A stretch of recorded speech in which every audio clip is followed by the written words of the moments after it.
Ang ating pong mga pagbasa sa linggong ito ang tumatalakay tungkol sa kapangyarihan ng susi. Ang susi ay sumisimbolo sa kapangyarihang taglay na nagdadala nito at nagbibigay ito ng pahintulot, karapatan at kapangyarihan. Kaya nga po maaari nating sabihin na ang kapangyarihan ng susi ng langit ay hindi lang para kay Pedro dahil ito rin ay para sa simbahan. Ngunit hindi lamang po sapat ang panalangin dahil tayo rin ay inaasahang maging tapat at sumunod sa kanilang mga aral kahit na ito ay minsan ay hindi kakatanggap-tanggap sa ating mga sariling paniniwala. Isa na nga rito ay ang pagpapahalaga at paggalang sa buhay.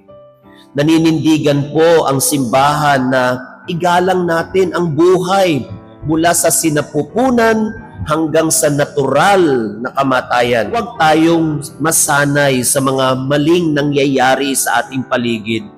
Ngayon din, huwag lang tayong manahimik at sa halip ay maging mapagmatsyag tayo at huwag tayong matakot na manindigan sa ating mga paniniwala bilang mga Kristiyano. Tandaan po natin, si Kristo ay laging sumasalungat sa lahat ng mga nangyayari noon. At ito rin po ang buhay natin bilang mga Kristiyano. Dapat isa rin tayo sa mga sumasalungat. At ano yung sinasalungat natin?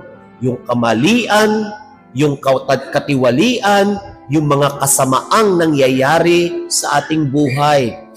Dahil ang pagiging isang Kristiyano, naninindigan sa katotohanan. At ang katotohanan, laging nakasalungat, laging nagka-counterflow sa mga maling nangyayari sa mundo natin. Kaya nga po ang simbolo ng susi at bato ay para sa ating lahat dahil tayo ang bumubuo ng simbahan at hindi tayo magkakamali sa kabila ng ating kahinaan.